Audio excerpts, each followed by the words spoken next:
from our ward M4, which is a ward specifically for patients with hip fractures. As you can see, it's extremely busy at this time because not only are the staff busy, but it's also visiting time. And that's something that we really do encourage because it's part of patients' care and recovery. This is in a relatively old building and has been refurbished.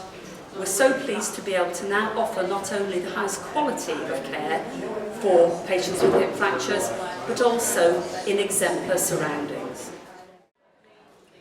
It's not only M4 which is a credit to this organisation, but we can see that it is part of the whole picture of really top quality of care.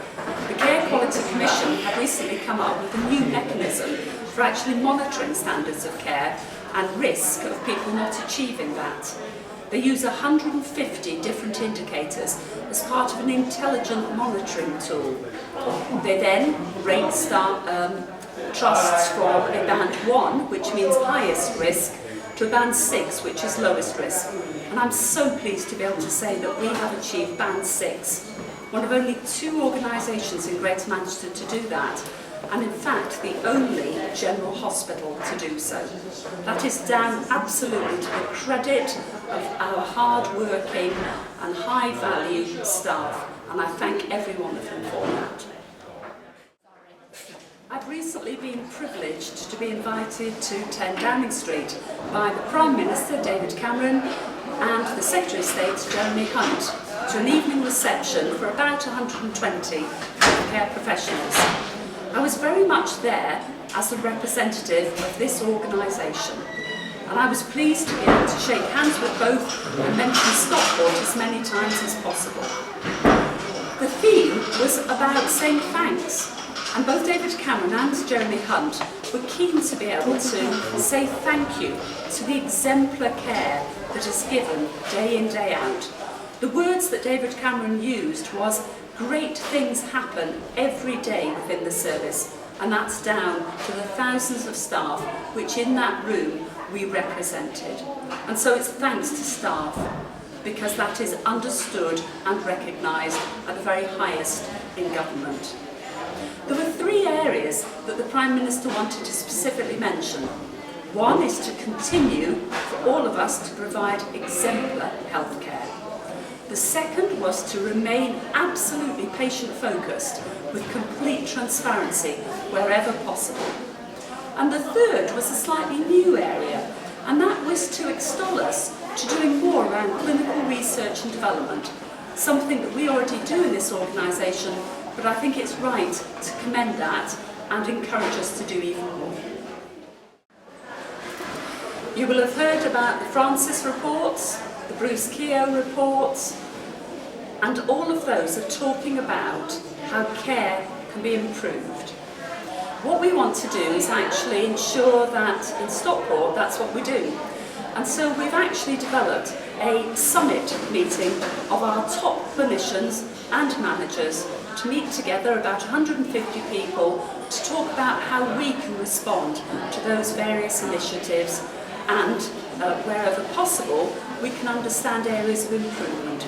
So it's something that I will refer to in future podcasts, but I really hope that this will make sure that we continue to be a high-performing organisation that is totally patient-focused. Friends and Family Test is something that has been launched since April into accident and emergency and our general wards for inpatients.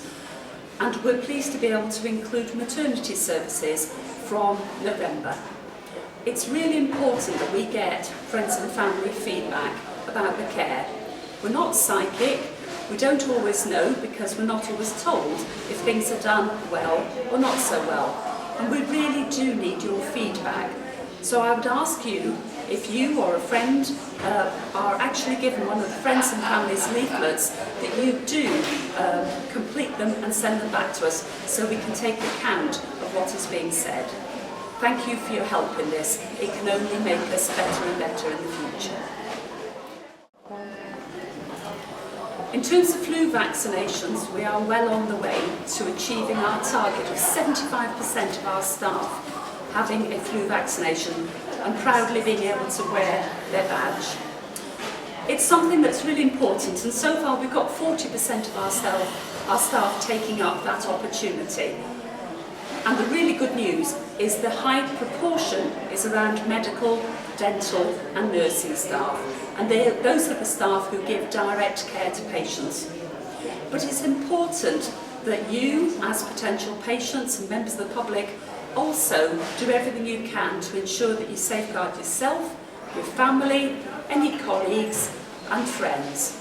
And so I'd ask that if you haven't already taken up the opportunity, you go to see your own GP to take up inoculation, or indeed my understanding is that some areas even offer this through a payment system. It is something about protecting you and your loved ones, and I encourage you to do that. I'm pleased to be able to announce 2 new senior manager appointments. The first one is for the Associate Director for Surgical and Critical Care, and that's Karen Hatchell, who's been undertaking the role on an interim basis for some months and has also worked within the Child and Family Business Group within the organisation. Karen has over 20 years experience in healthcare management, and I know she's going to bring her very own stamp to this really critical business group. The other one is a lady called Mary Burney, who has actually come to us from outside the organisation and has worked in organisations around London and in the Midlands. Mary is a nurse by profession and also has a wealth of management experience. She will be looking after the diagnostics and clinical support business group. I'm really pleased to say that it was after a really robust recruitment process, and I look forward to welcoming both of them in their new appointments. Any of you who have heard any of my previous podcasts will know that I'm not shy about congratulating finalists from this organisation. And we've got 2 finalists for some awards that are coming up in the next few weeks. The North West NHS Leadership Awards. And we have Colin Wasson, who is Associate Medical Director in Surgical and Critical Care, and he is up for the Inspirational Leader of the Year Award. And we have Stella Ross, who is the NHS Mentor Coach of the Year Award. I'm keeping all fingers crossed for those, and I'd also mention that our communications team are up for 3 finalist awards as well. So we'll keep you posted in the outcomes of that. But congratulations to all of them, and I know they will just tell you they are part of a bigger team.